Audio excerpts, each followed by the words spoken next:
Liverpool, Ajax, Napoli, Rangers. À votre avis, qui sort de la poule?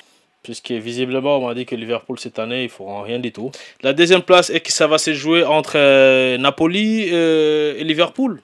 Ah, Bonjour, vous êtes... ah ouais, il suit le direct, le mec il ne veut pas passer. On va essayer un autre. Qui on peut appeler pour faire parler là? Ah, tiens, il rappelle. Il rappelle. Allô? Oui. Ici, la télévision nationale de la Mauritanie, on vous appelle pour recueillir votre avis parce que vous êtes en direct sur la ligne présidentielle, les canaux présidentiels, mais de la télévision nationale mauritanienne. Tu as suivi les tirages de la Ligue des Champions? Non, j'ai pas. Ben, j'étais à l'entraînement moi aussi du coup. Ajax d'Amsterdam, Liverpool FC, Napoli d'Italie et Glasgow Rangers d'Écosse. What do you think about? Après, moi je mettrai une petite pièce sur l'Ajax. Moi, j'ai mis Ajax premier, deuxième Liverpool, troisième Napoli, quatrième Rangers. Alors, groupe B, tu as FC Porto, Atlético Madrid, Bayern Leverkusen et FC Bruges. Atlético Madrid, j'aurais dit Leverkusen, mais au jour d'aujourd'hui, Leverkusen pour moi ça ne vaut plus grand chose. C'est un peu comme Marseille. Donc voilà. Voilà, toi tu vas avoir des problèmes. T'habites où en France déjà? Dans quelle région? Est-ce que tu peux mettre ta photo et ton image là pour qu'on puisse te voir, pour que les supporters marseillais puissent bien te repérer quand tu vas descendre là-bas? Non, je préfère rester dans l'ombre. Bayern de Munich, que je voulais pas citer parce que Bayern de Munich. les Sénégalais là ils vont... Il y a l'ancien club Barcelone, l'FC Barcelone. Barcelone. Je pense que là c'est le groupe de la mort. Ce groupe-là. Pas tu penses, tout le monde l'a dit. Même ton ami référent Abibé l'a dit. Qui va sortir de ce groupe? Là franchement ça va être vraiment chaud. Et évidemment le Bayern sort. Ok. Bon, on sait que tu es supporter de Sadio Mané. Que l'année d'avant ils ont gagné par sens, mais ça reste quand même. Non, ça c'est la Champions League Covid là, ça ou même le PSG a été en finale, là, ça on compte pas ça. Ça c'est la Champions Covid, ça on compte pas ça. Moi, en tout cas sur la présentation à la télé, j'ai pas vu qu'il y avait marqué Champions League Covid. Ouais, c'est parce qu'il n'y a pas de match retour. Quoi qu'il en soit, le Bayern c'est vraiment l'excellence. C'est un exploit, ça, c'est un exploit. Vu le niveau de leurs joueurs. Attention, je vais me faire quand même leur avocat. Ils ont Alexis Sanchez et vous avez Messi. Donc ça fait 50-50 déjà. Bien sûr. Maintenant, si tu es amené à comparer Alexis Sanchez et Messi... Non, je ne compare pas. Moi, on devrait arrêter cette émission ici. Donc, tu me connais. Moi, je compare pas. Je compare pas les joueurs. Hein. Donc, mesdames et messieurs, je rappelle qu'on est en direct sur TV Touba, Maman, partout où vous voulez. Je suis en direct ici avec monsieur Diallo Ibrahima qu'on va révéler son identité parce qu'il commence à dire du mal de Marseille. Donc, on va... on va révéler son identité. Attends, l'année dernière, dis-toi qu'ils ont quand même fait l'exploit de perdre tous leurs matchs. C'est Tottenham qui va être le premier du groupe. C'est Sporting, Tottenham, Francfort. Francfort, attention, ils ont gagné l'UEFA, l'Europa League. Ouais, faut voir. Est-ce qu'ils ont gardé les mêmes effectifs? Est-ce qu'ils ont gardé les mêmes joueurs? Je pense que oui. Tu vois, ça va jouer. S'ils ont gardé le même effectif, je leur mettrai un deuxième. Mais par contre, si l'effectif a changé, et parce que souvent, dans ces équipes-là aussi, dès qu'ils font des grosses saisons, l'effectif a la tendance à changer parce que les gens ont tendance à brader. Ouais, mais c'est Francfort, c'est Francfort, c'est pas Borussia Dortmund ou les RB Leipzig, hein, c'est eux qui font ça. Oh, ben Chelsea et Milan. Hein. Chelsea, Milan. Ben, oui. Et Strasbourg, tu les vois pas sortir faire la surprise? Non, ils sont bons, ils peuvent gagner quelques matchs, hein, ou faire quelques matchs quelques matchs nuls, de très bons matchs nuls contre notamment Chelsea. Ok, je comprends. Donc pour toi, il y a Chelsea, Milan qui sort. Maintenant, on va passer au groupe F, c'est le groupe du Real Madrid. Et moi, je vois Leipzig parce que j'ai regardé leur début de saison. Franchement, c'est incroyable. Ah oui, face au Real Madrid, de Karim Benzema. Bien sûr. Moi, je mais Leipzig a un premier. Mais Ibrahim, ils ont des joueurs comme Kamavinga, maintenant Tchouaméni. Ils ont des joueurs comme Rodrigo. Ils ont des jeunes joueurs qui sont très bons. Eder Militao. Sur ce genre de compétition parce que c'est des jeunes, ils sont fougueux. C'est l'année de Coupe du Monde, de la Coupe du Monde, etc. Donc ils vont être fous. Mais toi, quand tu étais sportif de haut niveau, quand tu faisais face à ces genres de pression là, comment tu vivais en fait ces moments-là?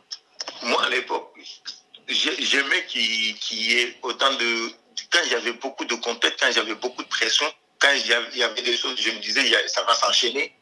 Ben, c'est à ce moment-là que j'en voulais encore plus. Au groupe G, qui est composé de Manchester City, Séville, Dortmund et Copenhague.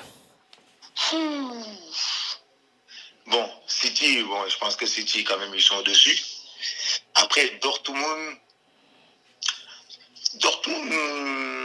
peuvent être pas mal. Copenhague, je ne connais pas, franchement. Je ne sais pas, Séville, ils ont fait une bonne saison la dernière fois. Hein. Séville, ils ont fait une bonne saison, mais Séville, c'est une équipe d'Europa League.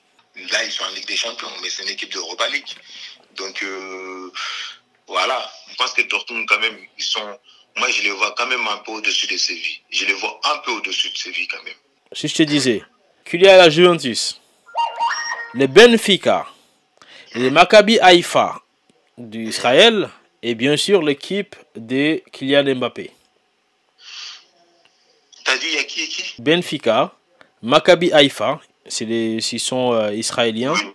Benfica, Maccabi Haïfa. Je sais pas si c'est Maccabi ou Maccabi. Hein. Bon, on va dire M Haïfa. Donc pour être plus correct. Juventus de Turin, ils sont italiens. Et bien sûr l'équipe d'un certain Kylian Mbappé.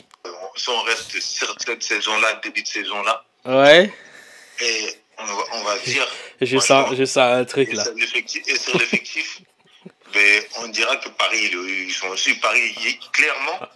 Qui que ce soit l'expert, s'il connaît un minimum au foot et au sport, Paris quand même est prétendant, tu vois, au titre final.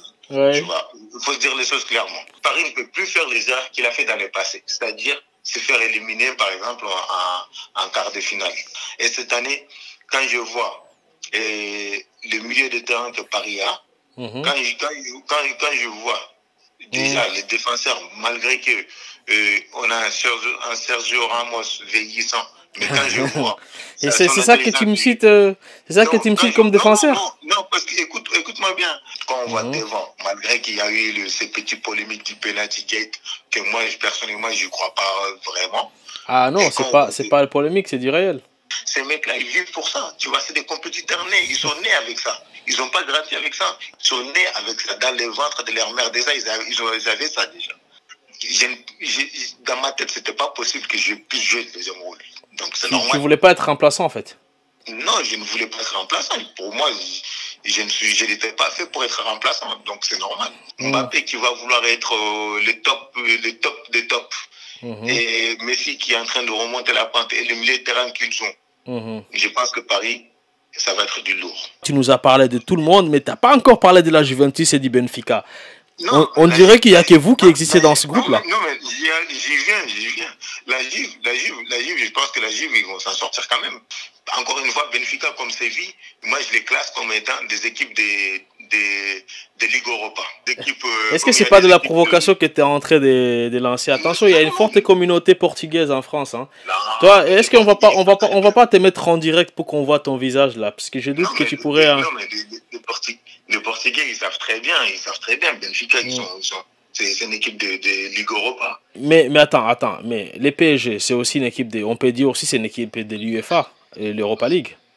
Vu qu'ils n'ont jamais gagné la Ligue des Champions. Toi, qu'est-ce qui te permet de dire que c'est une équipe de l'Europa et une équipe de Champions League? Parce que par rapport aux joueurs qui composent l'effectif, par rapport à l'effectif. Ok. Voilà. Donc, on a compris que tu étais un supporter du PSG. On a compris que tu as beaucoup d'amour pour les PSG, que tu sous-estimes les adversaires, tu sous-estimes la Juventus. J'aime beaucoup la Juve. En plus, cette année, je pense qu'ils ils vont faire quelque chose, ils vont faire des choses extraordinaires. Oui, on a compris pour toi que le PSG c'est le roi des rois, c'est les pétroles, c'est les premiers du groupe, etc. Après, tu sais c'est quoi le problème dans ce groupe-là? Oui. C'est l'équipe israélienne. Les groupes G, tu as dit Manchester City, Dortmund, c'est ça? Oui. Les groupes H, tu as dit Juventus, Paris. Donc toi, tu n'as cité que les favoris en fait. C'est tout ce que n'importe qui pourrait parier tu sais, en fait, si tu regardes tous les bookmakers, ils diront exactement la même chose que moi. Ah non, I'm so glad you're going Clef. Thank you. Quoi qu'il en soit, aujourd'hui quand même, aujourd'hui on voit que Liverpool est dans une situation délicate en championnat. Ouais, attends. On fera une émission spéciale pour Liverpool après. Aujourd'hui, c'est la Ligue des Champions. Donc, laissez Liverpool tranquille. C'est pour dire que l'histoire, en fait, on est grand club. C'est pas parce qu'on a des difficultés sur un moment donné qu'on n'est plus un grand club. Mesdames et messieurs, je rappelle qu'on est en direct ce soir avec monsieur Ibrahima Diallo, qui est le président de l'association TV Touba. Et nous sommes en ligne sur la chaîne TV Touba et aussi sur l'ensemble des réseaux Mamam pour vous présenter cette émission. Sadio Mané, il est quelque part sous-estimé par rapport à l'apport qu'il apporte dans une équipe. Et ça, c'est quand tu regardes aussi au niveau de l'Europe, et on ne voit pas le résultat en fait. C'est parce que si il manque en fait, c'est quelque chose où les gens doivent le soutenir, où ça doit parler sur le réseau, où les Africains ou bien les Occidentaux ou les amoureux du football pur doivent pouvoir le pousser. Et je pense qu'il est victime de ça. Aujourd'hui, nos propres frères préfèrent Karim Benzema. En gros, Sadio Mané, il n'est pas assez réseau social. Oui, il a commencé là juste au moment où il signe avec les Bayern. Juste au moment où il signe avec les Bayern, les gars ils commencent à s'afficher sur les réseaux sociaux, c'est bien. Mais je pense que pendant longtemps, il faisait mosquée, entraînement et mosquée. En tout cas, merci Ibrahima, on se dit à très bientôt. Hein. Merci, à très bientôt. T'as pas vu l'affiche là, il y avait Jürgen Klopp juste derrière là. Ouais, ne me lance pas. Bonne nuit. Bonne soirée. À très bientôt. Mesdames et messieurs, bonsoir. Bonsoir, à très bientôt. À très bientôt pour un autre live sur TV Touba et sur le groupe Mamam. Et merci à tous ceux qui nous contribuent à distance. Je pense à M. Ibrahima, cette fois-ci c'est notre Ibrahima Kamara et M. Babadem, M. Farouja, mon compère que je félicite au passage pour ce qu'il sait. Donc merci à tous et bonne soirée.